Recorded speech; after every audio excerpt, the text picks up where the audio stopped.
Today, I'm going to help you upgrade your CT sides here on Mirage. I'm feeling under the weather, so I'm not going to take up too much of your time. The first thing that we need to do is implement boost so much more inside this game. I don't care if it's at the beginning of the round when we're starting and they're smoking window, boost the player up in the ladder room here.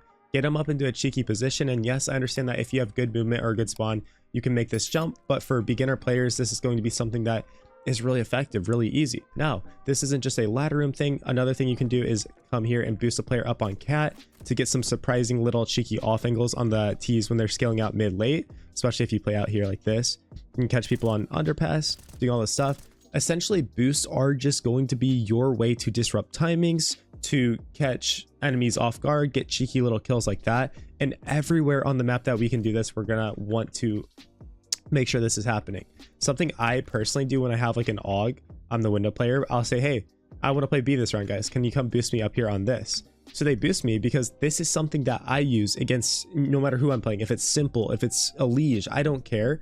This is something that actually helps me get kills on them, and they stand no chance. I don't care who your opponent is, because nobody nowadays is coming out here and pre-firing an angle like that. Just absolutely nobody is looking up there because people don't utilize it enough. In CSGO, you used to be able to get up there by yourself so people would look at it, but in Counter-Strike 2, you'll play the best players in the world and make them look like fools by being in that spot. Now in the mid round, something I'll do is actually have a teammate boost me into apps late, because if he crouches here and I jump on his head and can get up on this balcony quietly, I can peek into apps and get some really free kills because they're so surprised. Why isn't Opera peeking me, man? Like, what? How is an Opera peeking me up there? Did he jump up or something? All around, boosting is just your play to completely surprise your opponents. We can even do it in retakes over here, right? So say we're retaking the A bomb site, we could crouch on this little trash can here, get somebody up on our head so that he can sit here and get the freest kills of his life. If you're not doing this, you are absolutely failing. The last little thing I'll show you here is on CT side. Sometimes it's valuable to boost up over this jungle smoke, because you can actually spam the top of it and see people coming out of palace much more clear. So that is your go-to. So many new players absolutely never even think about boosting, right? And if you're cute with somebody, there's absolutely no excuse because you guys have that communication. You have that ability to make next level plays. Now, something that everybody has the ability to do is upgrade their skins from the sponsor of today's video. Thank you to the sponsor of today's video, Skins Monkey. They are one of the greatest and easiest to use CS2 trading sites out there. You can swap out the skins you do not like for brand new ones that are so much more fresh. Even skins that are trade locked can be secured by adding them to your backpack. The greatest thing about the site is that you can buy skins for so much cheaper with a 35% deposit bonus when you use my code, CoJo. Make sure to check out the freebie section where you can get a free skin just by completing tasks. On top of the bonuses, you also get a $5 bonus when clicking the link in the description.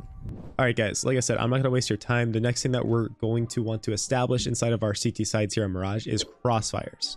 I don't want to spend too much time talking about this. It's very basic, but you need to do it because the basics are what will win you games.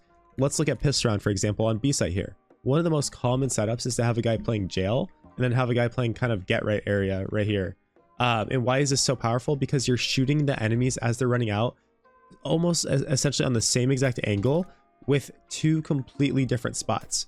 It's literally impossible for them to kill you or kill both of you because they would have to do a 180. So unless you really just drop the ball, it's setting yourself up for huge success. This is how we got to look at every way we're doing setups on CT side, right? It's like if I'm over here on A site, I want to make sure that my connector player can play off of me, right? So that's why maybe playing like under balk here is so incredible, because if I angle out like this, and you know, this is assuming maybe we have palace smoked off and they're coming out A. If I angle out like that and my connector player is kind of chilling in this area, well guys, when the T's run out here, they have to make a decision. Do I fight the under balk guy or do I fight the jungle guy, the connector guy? Well, you know, if they choose the under balk guy, yeah, maybe they kill him, right? But even then, that's a good 50-50 fight for us. You know, we'll take this fight every day of the week. Even if they kill him, we at least should be able to guarantee the trade just because of this crossfire. Maps like Inferno, this is literally like how you win on CT side Inferno. But even Mirage, really important. You can look at this even as the cat and con player. Dude, like if you're sitting here kind of crouched off cat, you can make sure you're holding for this bench peak, by the way, because they can't jump up here and it can be a free kill for you.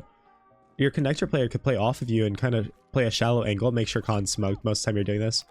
he could play kind of a shallow angle here and get ready to take contact. Either, you know, you need to communicate with each other. Hey, I got first contact, you got first contact. But regardless, they're going to walk into cat here or run up, especially at low elo.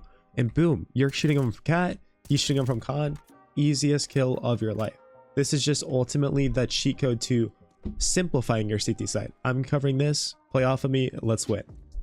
Now, guys, the last thing that you need to implement to become really good on Mirage CT side is bait setups. Bait setups are absolutely incredible. This is a more complex way of playing the game. Lots of noobs never ever think of this. So essentially what that's going to be is you're getting somebody into a surprising spot. Now we're going to go back and use the first thing. Maybe we boost somebody up here early on B. Maybe it's the cat player. So now the cat player is boosted up here in this corner, and me as the B player, I'm just doing what I normally do. Maybe I'm jump spotting, right?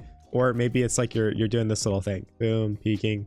But essentially when we take contact, I'm dropping my smoke down, I'm running away. They're like, dude, the B player ran away. Yo, the B player ran to bench. They come out here so obsessed, so concerned with this, and completely forget about the angle right here because you just did a little bit of a bait. This bait setup really caught them off guard.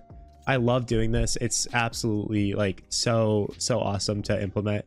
And going back to the boosting thing, I forgot, guys, obviously you can boost up here as well. Get it on pistol rounds and stuff, on eco rounds, not pistol rounds. On eco rounds, get someone boost up here. It's very nice.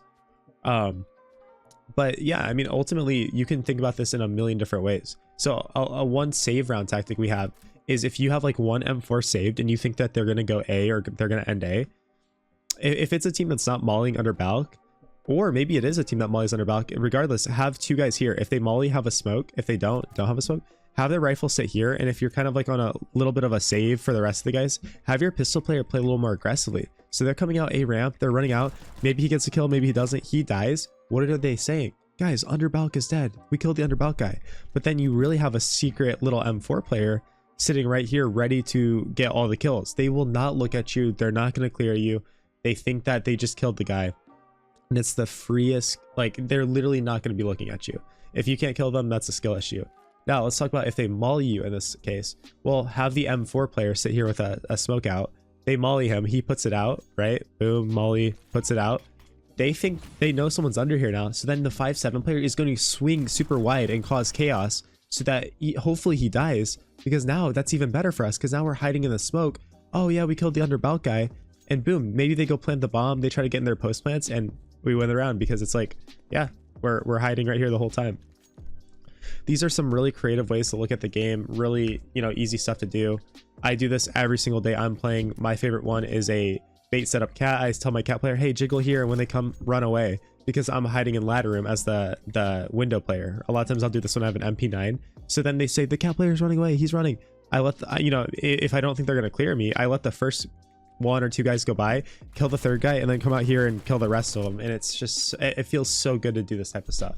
Think more critically, think next level, hit that subscribe button if this video helped you out. Join my Facebook club because I'm trying to grow it, trying to get that as big as possible, and join my Discord, guys. I appreciate every single one of you. I'm going to try to recover, rest up, but for you, keep grinding, keep playing. I believe in you. I'll catch you later. Peace out.